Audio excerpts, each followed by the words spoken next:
Sofrécy une nouvelle fois pour la remise du prix régional, parce que c'est bien lui qui a gagné. Ravi d'avoir ce premier prix régional.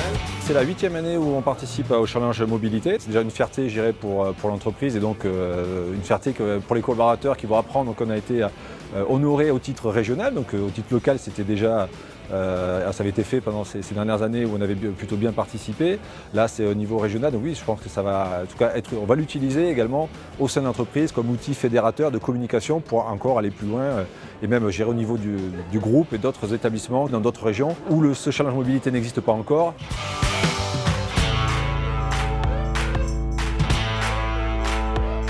Le télétravail était un sujet sur lequel on travaillait avant que cette période de Covid et depuis maintenant un peu plus d'une semaine, ce télétravail est mis en place effectivement dans l'entreprise. Par contre, on s'est servi justement de tout ce qui s'est passé pendant cette période de Covid où nos collaborateurs étaient dans certaines périodes à 100% en télétravail et dans d'autres périodes justement en partiel télétravail et en partiel en présentiel pour voir comment nous organiser et mettre en place un télétravail qui réponde à la fois aux attentes des collaborateurs et aux besoins de fonctionnement de l'entreprise.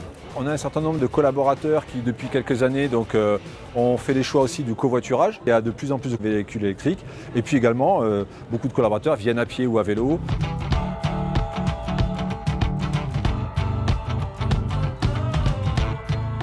Donc une société où on est aujourd'hui 6 établissements, donc on est nous engagés depuis 8 ans. Je pense qu'aujourd'hui ces titres qu'on a eus ne pourront qu'être porteurs pour que d'autres établissements et que le groupe continue forcément à s'engager et que les collaborateurs adhèrent plus largement à la problématique de l'autosolisme, en tout cas de manière globale, le changement des mobilités.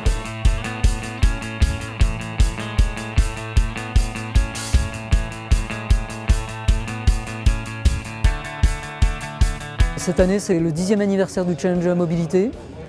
Donc c'est une année un peu particulière pour nous. Et il y avait 25 territoires en Nouvelle-Aquitaine. C'est notre plus forte participation. Il y a 10 ans, on avait un seul territoire, mais on avait aussi une vingtaine d'entreprises. C'était assez modeste. Et en 2019, on avait 520 entreprises et 13 000 salariés. Donc d'un point de vue comptable, on a déjà une évolution assez forte. Et puis dans les mentalités, on sent bien que voilà, il y a un intérêt, une préoccupation qui est partagée à la fois par le chef d'entreprise et par les salariés.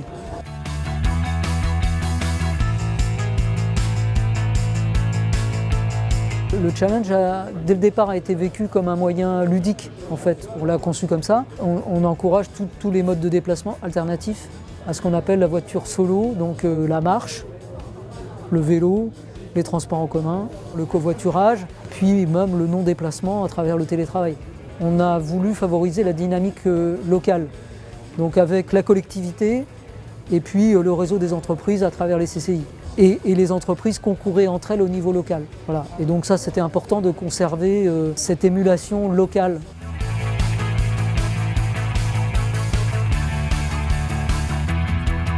Aujourd'hui, on pense qu'il faut rebooster un peu tout ça et donner une envergure un peu plus régionale.